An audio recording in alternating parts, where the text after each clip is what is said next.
Listen to it fizz. First aid for relief from headache, Alka-Seltzer. From acid indigestion, Alka-Seltzer. From cold discomfort, Alka-Seltzer. Alka-Seltzer presents the Quiz Kids and the chief quizzer himself, Joe Kelly.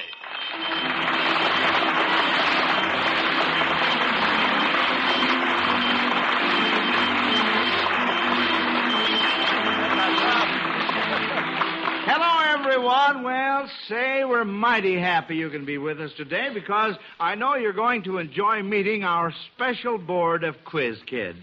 You know, the 29th National 4-H Club Congress opens here in Chicago today. Nearly 2,000 boys and girls from all 48 states, Alaska, Hawaii, and Puerto Rico, as well as young guests from 11 foreign countries, are here for this great event. All of these young people from rural communities are winners, having captured state championships in some farm project or activity.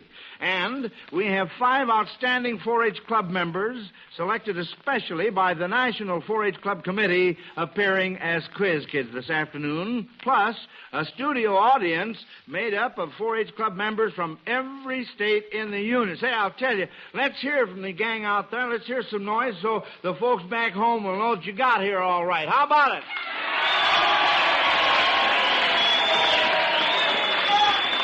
Well, I told you they were here, and they certainly are. And a great bunch of kids, too. And on hand to welcome our quiz kids from the farm, we have 2 7-year-old city quiz kids, Harvey Dyke and little Melvin Miles. Now then, let's get acquainted with our young farmers, so here we go with roll call. Wilburn? I'm Wilburn Hayes. I'm from Houstonia, Missouri, and attend Houstonia High School. All right, next we have Albert. Albert Hope. I attend Spartanburg High School, and I live in Spartanburg, South Carolina. Nancy? Nancy McCauley, Hagerstown High School, Hagerstown, Maryland. Diane? Diane Mathery, DeKalb, Illinois. And Sally Lou? I'm Sally Lou Oldham from Blackfoot High School, Blackfoot, Idaho. And incidentally, Mr. Kelly, I have brought with me some Idaho bakers, and I'd like to present these potatoes to you and to our little quiz kids we have here today. Oh, well, thank you so much. That's mighty thoughtful of you. Fine. You shouldn't have done that, but I'm glad you did. Because I'm a great one for Idaho bakers, especially the Irish type, you know. Yeah.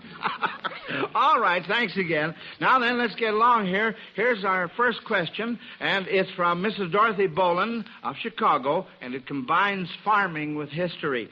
I'm going to read you clues about a farmer who became famous in American history, and you kids are to try to identify him.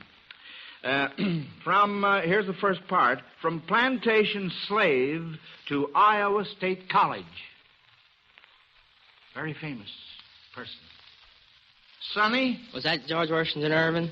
What was it again, huh? George Washington Irving? No. You're partly right, though. Albert? Would that be George Washington Carver? George Washington Carver! That's the boy, Albert!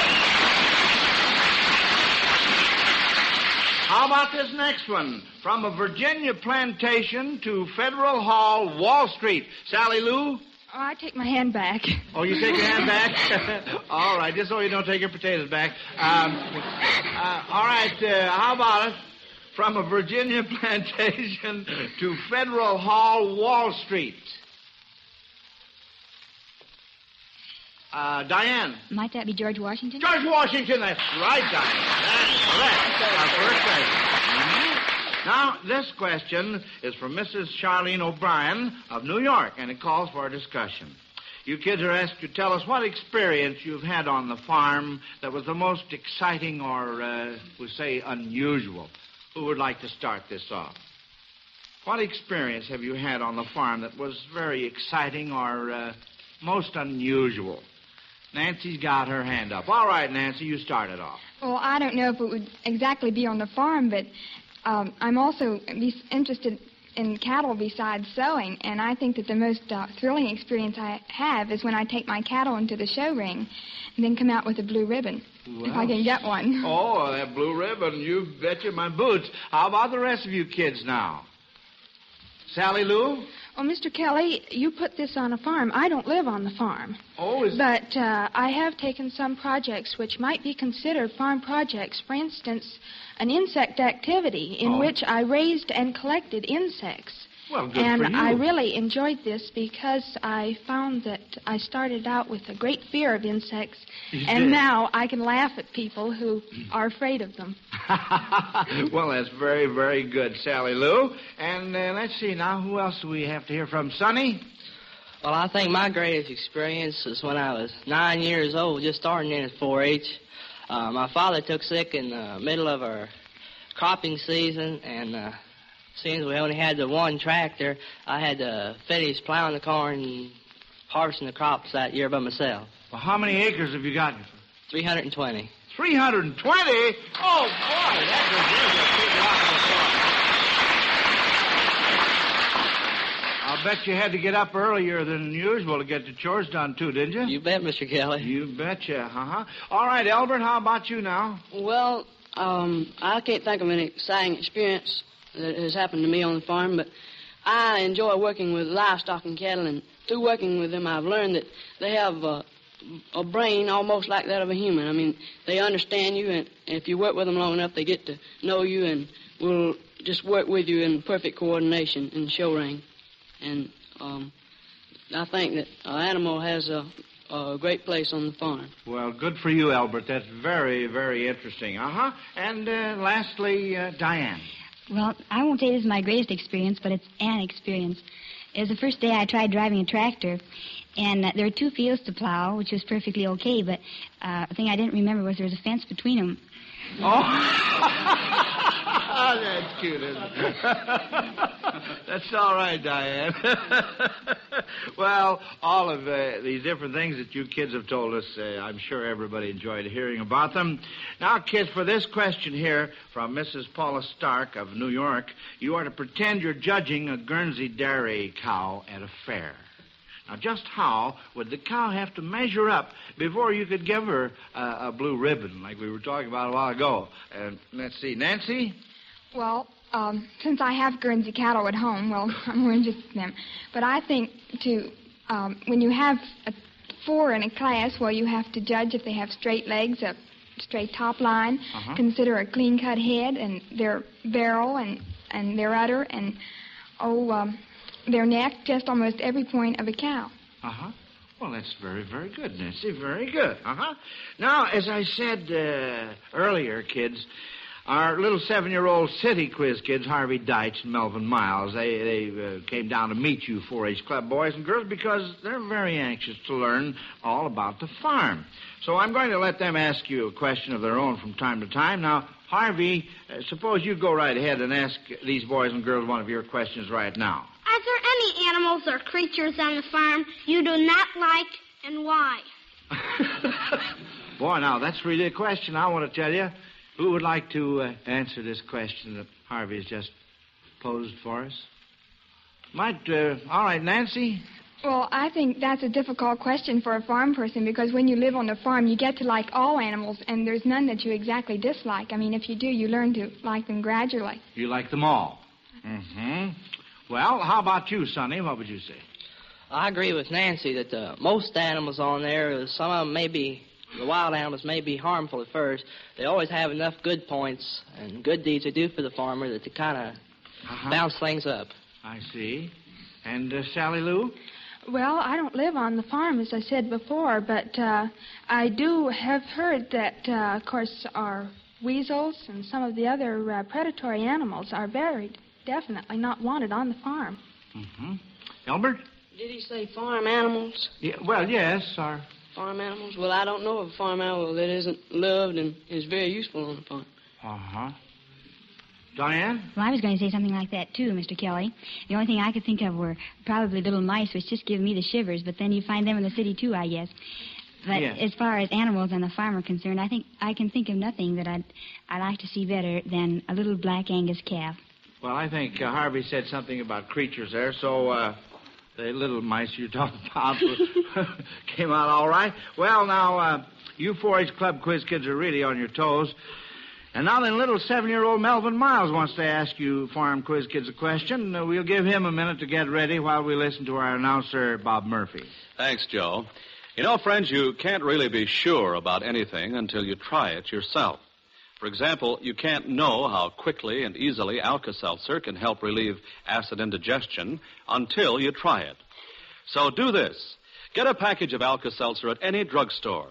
Then next time you have acid indigestion because you've eaten too much or too fast or something you've eaten doesn't agree with you, take Alka-Seltzer. Just drop 1 or 2 tablets into a glass of water, let it fizz and bubble up, and then drink it down. It tastes good, and it makes you feel better in a hurry. That's right. Just see how fast the alkalizing properties in Alka-Seltzer begin to soothe and ease that uncomfortable, stuffy feeling in your stomach. Again, I want to say, try it. Yes, try Alka-Seltzer. If you're not completely satisfied, your money will be refunded. All right, 4-H'ers, back to more schoolwork. Now, say, Melvin, as I told them, I'd like for you to ask a question about here. Do you have one ready there? Sure, Mr. Kelly. All right. 4-H'ers, I would like to know why barns are usually painted red. Why barns are usually painted red. Now, there is a toughie. Sonny? Well, I don't believe there's any special reason. That's just a matter of the opinion of the person that's painting it, mostly. Oh? Well, what were you going to say, Sally Lou? You had your hand up. Well, I believe it originally started out that was the pigment that they had available at the particular farms. Uh-huh.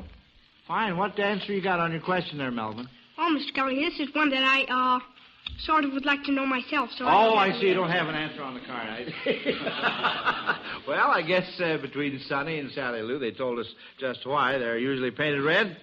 Right now, a word about the Alka-Seltzer Awards given away every Sunday, friends. The questions used on our program are sent in by you listeners, of course. When a question is answered correctly, the Alka-Seltzer Award is a fine Zenith transoceanic portable radio, for example. That's what Mrs. Ida Perkins of St. Louis, Missouri receives for her question, if it's answered correctly. Let's try it and see what happens. Now, her question is, she says, birds make nests. But Mrs. Ida Perkins, who sent the question, says she is told that a big fat sow makes a nest, and she wants to know whether she is being kidded. How about that? Sonny? I've heard of sows making a bed, but not a nest. Well, that would be practically the same thing. Practically the same thing. Uh-huh. Yes, it's for sure that they do. Sometimes they try and go as far away as possible from the pen and make a nest with the shelter. Well, like I said, Mrs. Ida Perkins of St. Louis, Missouri, gets a dandy Zenith transoceanic portable radio that gives worldwide reception no matter where you are. Now, if you had missed, she would have had a choice between a Zenith television set and a large console Zenith radio phonograph combination. That television set is the Zenith Buchanan, friends, and believe me, it has everything. A new Super Race chassis to ensure the ultimate in performance, the sensational built-in picture magnet aerial, single-knob automatic tuning, and the glare band black tube for clearer pictures. The large console radio phonograph plays all types of records and has AM and FM radio. If you would like to try for one of these fine Zeniths, send in a question for our radio program. Address your questions to Quiz Kids, Box Y, Chicago 77, Illinois. Now, this question from Grace Wilson of Detroit, Michigan, really tests the all-around skill of you 4-H'ers. We know you're all good farmers, but Mrs. Wilson wants to know, she wants to test your ability in the kitchen. Now, I'm going to ask 2 of you youngsters to help me. Diane, how are you at cooking? I'll wait to see, I guess. Well, anyway, you come on down here at the table and put on an apron. And, Sonny, how about you? Of course, we know that you know about Hereford cattle, but we want to test your ability as a cook, too. So you come on down here alongside of Diane. And on this table here, kids, are all the ingredients for a cake. You 2 must pretend you have exactly 5 minutes to get a cake in the oven. This is going to be good. So when I say go, Sonny, you talk as fast as you can and tell Diane what to do and help her to do it. and the two of you see whether you can get the cake batter stirred up and in the pan for baking in a minute. And say, Melvin and Harvey, now you kids can help out too. You know, beat eggs and do whatever Sonny asks you to do. Are you all set? Come on down here, Melvin and Harvey. Get down here by the table. You want to... Oh, wait a minute. We have a hand up. Diane, what do you want to say, honey? Any coaching, Mr. Kelly? Huh? Any coaching? You mean you're going to coach insofar as Sonny is concerned? Huh? Is that legal? Well, he's to tell you what to do, see? Oh, boy, that's what really makes it tough. All right, are you all set? Now get ready. 1, 2, 3, go. Come on, Sonny, get in there now. Tell her what to do. Dry ingredients in with the butter. Mix the dry ingredients in with the butter. All right. Hurry up now. This is a race, really. Yeah. All right. Yes, be proper. Can I help any here? Yeah. Huh? Take eggs and stir them up in that. Well, let's put Melvin and Harvey. What do you want them to do? They break the eggs. Break the eggs and put them in the hipper dipper there. That's it. Yeah. Wait a minute. You got your sleeve in the flour there. Yeah. All right. Hurry up there, fellas. Are they doing all right? Well, Harvey missed the thing there. Yeah. We've got one in, one out. All right. Mix them up. We're going to be a little short on eggs, but heavy on shells, I think. Yeah. All right, here we go. Come on, boys. Give them the old 1-2 business there. That's the stuff. Say, Diane's really going to... Put the milk in. Don't forget the milk. Yeah. What else, Sonny? Well, after she gets the milk in, you can put the eggs in. We'll stir them up. Well, do you think the eggs are stirred enough? They ought to be. Yeah. The boys are working on this egg stir here like they're cranking a tractor or something like that. All right. All right, I'll pour the eggs in. Pour the eggs in. Melvin, you get around there real quick. Now, hurry up. This time really counts. Yeah. Put a little of this in. Yeah, what's that? Put a little of this. What do you mean? Oh, vanilla? All right. Okay, Sonny. All right. And what else now? Stir it up. All right. Have we left anything out? I mean, besides that egg that fell on the floor? Huh? Like we left the baking powder out. Oh, well, let's put the baking powder in there. All right. How much you put in there? Sonny? Oh, about a teaspoon. About a teaspoon. Say, listen here, you know... What? I'll put another teaspoon. What does that say on the little spoon there? Huh? Is that a level or a heaping, as we say when we're baking cakes? A level? Well, then this cake is really on the level. All right, here we go. Yeah. Stir it up. Say, it looks good. Yeah. I don't know. Sonny's holding his stomach here. Well, I'll tell you, I saw some of those eggshells in there myself. How we doing now, huh? What do we do after we get this all whipped into shape here? Well, put it in the pan. Put it in the pan? Which is the cake pan here, Sonny? Oh, is that it? This is like it. Oh, that looks like a dish pan. Well, all right. Have to dish out the cake anyway. All right. Hurry up now. We got about 2 minutes and let's see, 20 seconds we've used up. All right. Okay, fine and dandy. They did it. Look here.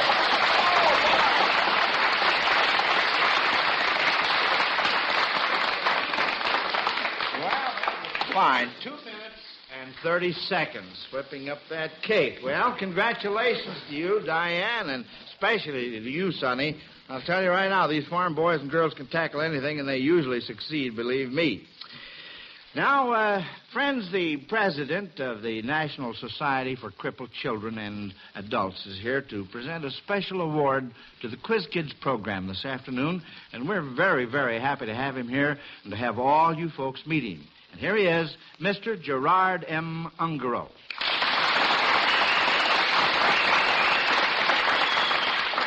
Mr. Ungaro, I'm going to ask little Harvey Dyke and Melvin Miles to step up to the microphone with you because they are representing the Quiz Kids today. Well, that's fine, Mr. Kelly, and I'm happy to present them with a certificate of appreciation on behalf of the National Society for Crippled Children and Adults. I should like to read it to these two boys, if I may.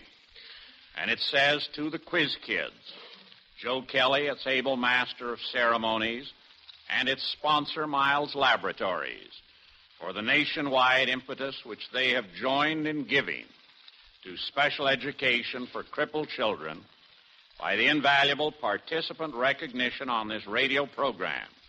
They have thus encouraged public understanding and the supportive services to crippled children by the National Society and its state and local affiliates throughout the nation, and here it is, boys. Thank Thank you very much. Thank you.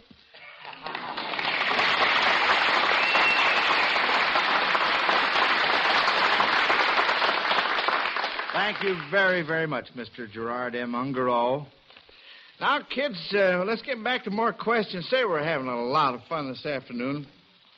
Mrs. Rose Greenberg, New York, asks this next question. Feather and faggot are not only found in the farmyard, they are terms found where?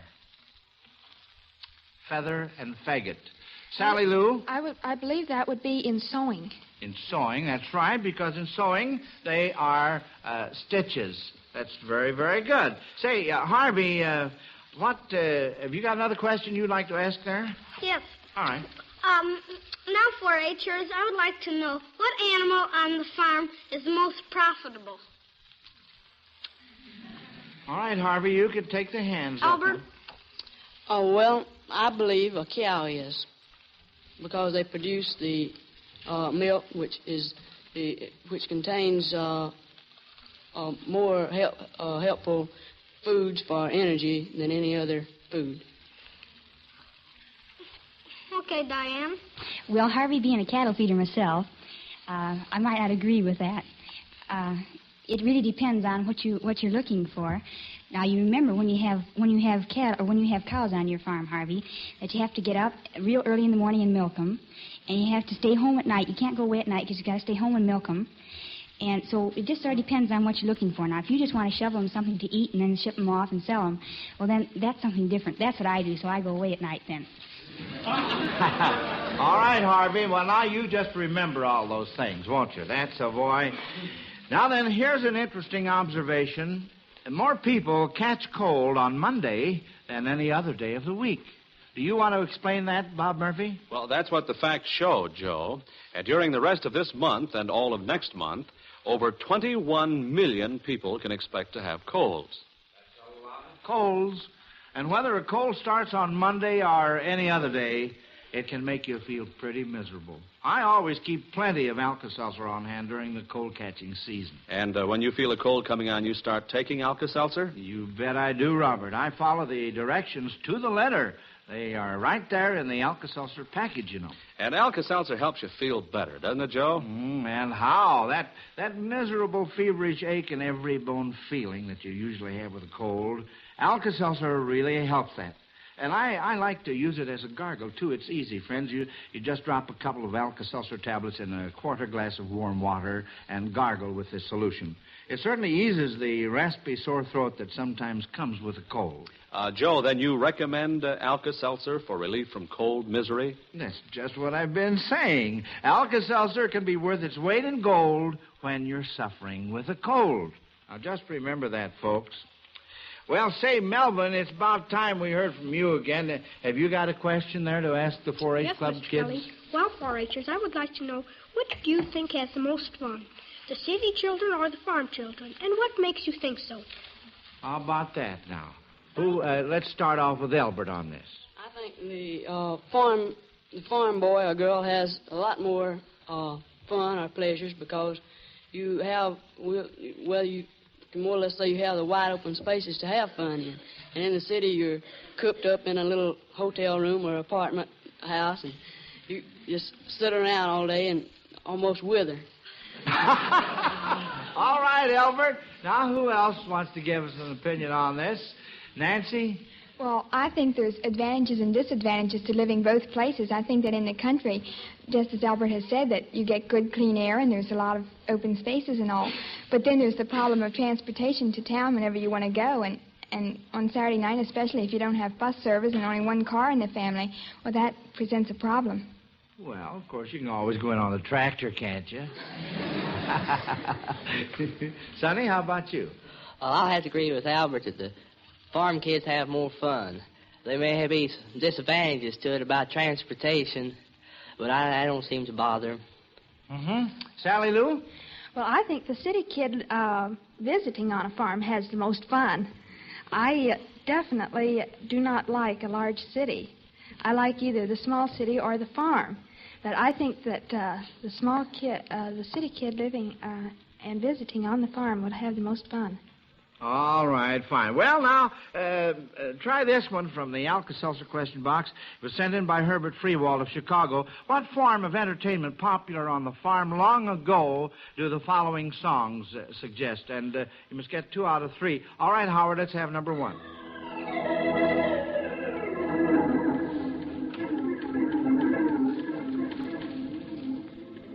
Diane? I believe that's the flight of the bumblebee. That's right, the flight of the bumblebee. Popular quite a while ago was the spelling bee. Spelling bee or quilting bee, right, And here's number 2.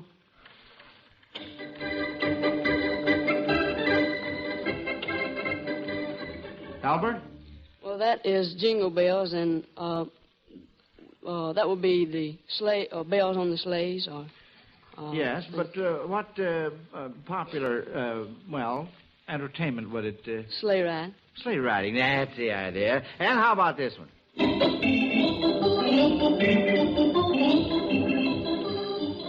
Sally Lou? That would be square dancing. That square dancing is right, Well, it seems that square dancing is becoming very popular again these days. I wonder whether you young folks do a lot of square dancing, and would anyone volunteer to call a square dance for us? Sonny? All right. Well, now, say we have a caller, and all we need is someone to follow the calls. Oh, I say, I got an idea. Harvey and Melvin, how about our getting down there and doing a do-si-do or 2 as Sonny calls it out? And all of you kids here in the audience, you can clap your hands to the tune of the song that Howard is going to play for us. All right? You all set over there, Sonny? All right, here we go. Start calling. All join hands, serve the ring. All they bounce, all they swing. Up the left, go left hand. Hang around there. Once and a half, you come around. Once and a half, all the way around. Lead you now. Swing up, swing around over. That's the old stuff. On the side, share your partners off. Back, share your legs, back shoulders. Give a little whirl and walk away with a left hand girl. Home you go.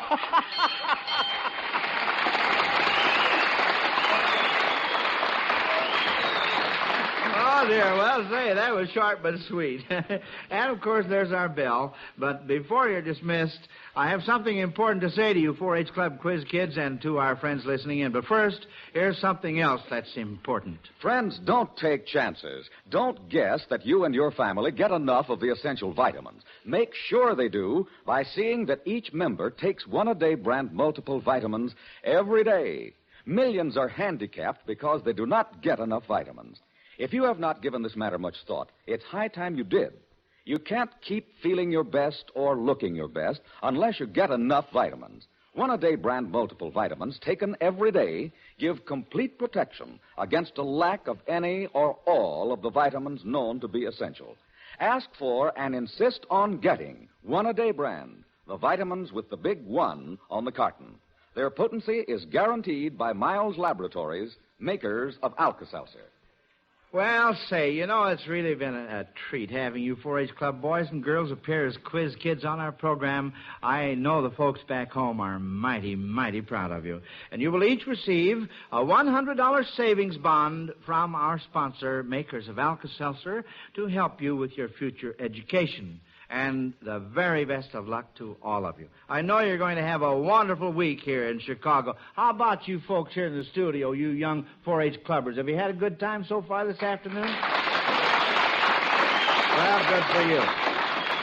And now, friends, a word about next Sunday. We're going to have 5 prominent members of Lions International here in school, 3 vice presidents, a past international president, and the director general of this great organization to compete with 5 of our quiz kids. It's really going to be another battle royal, another exciting quiz kids competition that you won't want to miss. So plan to be with us, won't you? Until next Sunday, then, this is Joe Kelly dismissing today's 4-H Club quiz kids. Goodbye, kids. Goodbye, Mr. Kelly.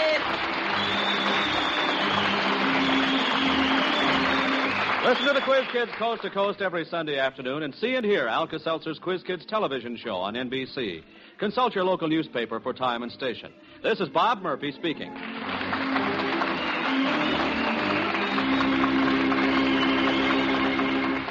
Have fun with Phil and Alice tonight on NBC.